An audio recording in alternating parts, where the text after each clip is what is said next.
There you go. Some people call him English Rob. Some people call him Bambi. Rob Asbo. Yeah, Rob Asbo, you're right. You call him whatever you like, just call him. Kid Asbo.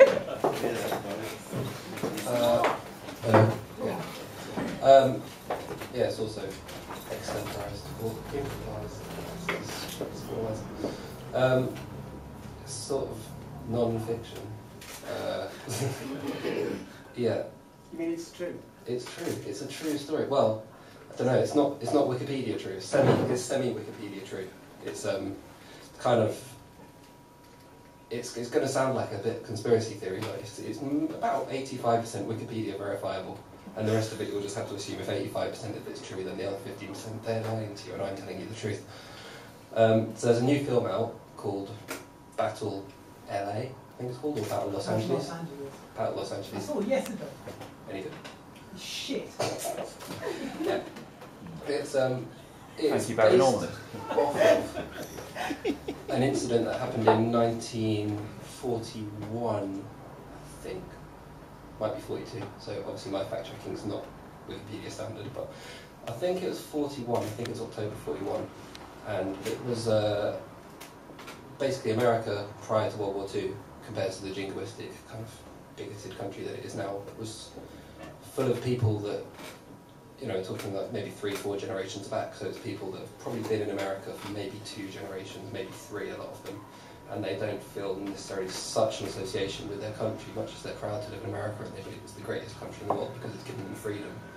The reason that they're aware of the freedom and kind of feel some appreciation for it is because they've still got a memory of coming from a country where they had less freedom than that, somewhere in Central Europe or somewhere else in the world.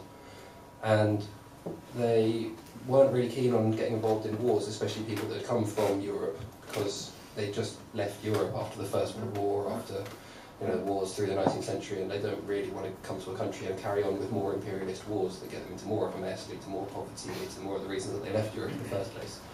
So the Americans had a lot of trouble in World War I trying to involve anyone in getting involved in the war. The public was really against it. It was mainly William Randolph Hearst, who they based Citizen Kane off of, who kind of drummed up support for the Spanish-American War, first of all, which is the first big American imperialist war.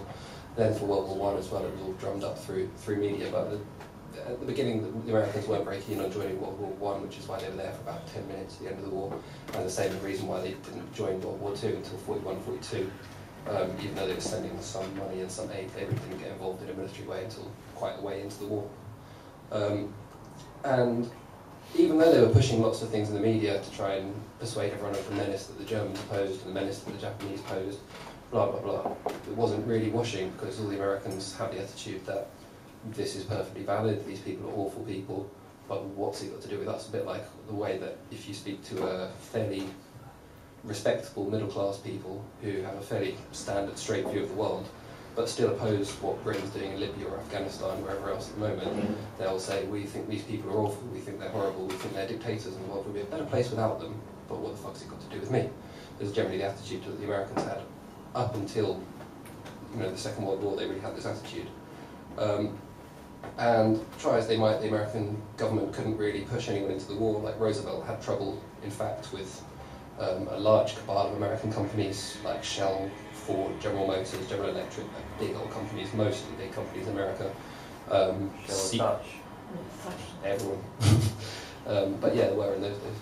But yeah, they all basically decided that it would be a better idea to sign up to fascism, stage a coup internally, and replace the American government with someone who was amenable to the Germans who didn't want to go into the war because they thought that would be better for the public. So even among big business, they've got different reasons, which is that they don't think that socialism, Roosevelt's brand of socialism, was good for business. They referred to German fascism in the first place. The public, more the attitude that they don't want to be sent as cannon fodder to be shot in a European war because they feel that's why they got to America, it has nothing to do with them. So the Pearl Harbor attack happened, and that was the big tipping point, or at least it's written as the big tipping point of why the Americans went into the war. But in fact, certainly, like, once Pearl Harbor happened, you had a big rush of people to the recruiting stations, a big rush of Americans wanting to join the war. But it wasn't really enough for a proper war effort, considering the size of the country. So the next thing which they planned to do was the original, what was known as the Battle of Los Angeles, and it basically was a UFO attack on Los Angeles. Again, this part is Wikipedia. Go Wikipedia it if you think it sounds mental. It's all there. Apparently, like everyone knows, obviously, that the Germans developed the UFO in the 1930s. That's just standard knowledge for everyone in secondary school. So, yeah, indeed, as they came to be known, Foo Fighters. So what they did was they showed their hand a little bit. They would have preferred to do it via the Pearl Harbor route, but they didn't get enough recruits, basically, by Pearl Harbor. So the Americans were forced to show their hand using German military technology, which obviously there's no way on earth that they could have had access to. But strangely enough, there was a rash of UFO sightings across Los Angeles. If you look at the photographs that are from the news media at the time, you'll see like the cities like brought out all their searchlights. They've got all their anti-aircraft cannon going off, like gunshots firing into the sky for about 48 hours. There was just a rash of UFO sightings across the whole city. Pretty much everyone calling them in. What is this? You know, we've just Pearl Harbor attacks just happened, and now there's all these lights in the sky. They're following around aircraft. No one knew what they were really, and it's not really been much remarked on because the next thing that happened in American history that was probably equally important was the war itself, which sort of derails discussion for a little bit, and people kind of don't like to discuss why people go into wars and like to repaint it, retroactively as a kind of noble cause. So not much discussion of the fact that one of the biggest pushes for the Americans to enter the war was this kind of UFO attack on Los Angeles. But indeed it was, and it was known at the time as the Battle of Los Angeles. Steven Spielberg, who's made quite a successful career out of propaganda related to American UFO technology, really, made a film about it called 1941, so that will tell us that it was 1941, not 1942.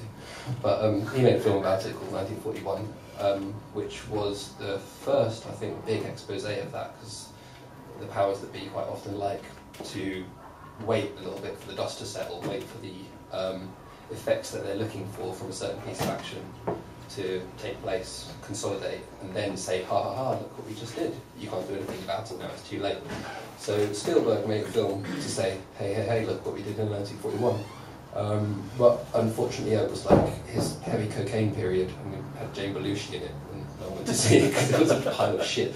So that story's sort of been lost to history. I think Battle of LA is an attempt by Hollywood and the American media elite to remind us of that story. But really, I think they're expecting for us to know a lot more about this because they did entrust it to Spielberg, who's a safe pair of hands that you can get usually. What happened?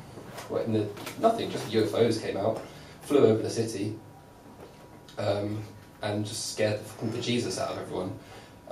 There's a strong slant in all of the journalism that we don't know what this is. We have no idea what this is. All the press around it at the time is like, these strange lights in the sky, we have no idea what they are.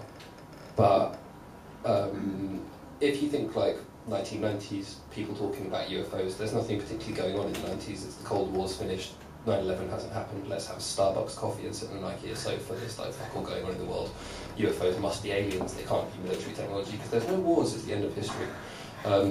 But 1941, with Pearl Harbor having already happened and America having not committed quite to the war yet, but clearly going into the war anytime soon, it seemed more obvious to people that this might well be military technology, and if they're saying in all the press that we don't know what it is, it means that it's too frightening for them to even tell us what it is. You thought it was Mandela in the sky. You was on it. It was the Lion King. No, but you was on it. It's very interesting period. In terms of Mandela in the sky, that would be more like 2009. I think they gave Obama the Nobel Peace Prize. I mean, when they gave Barack Obama the Nobel Peace Prize for being president, basically about a week after he got elected, and he hadn't done anything yet. All he'd done was commit troops to Afghanistan, basically. But they gave him a Peace Prize for it. And on the day of his inauguration, which was in Stockholm, I think, they projected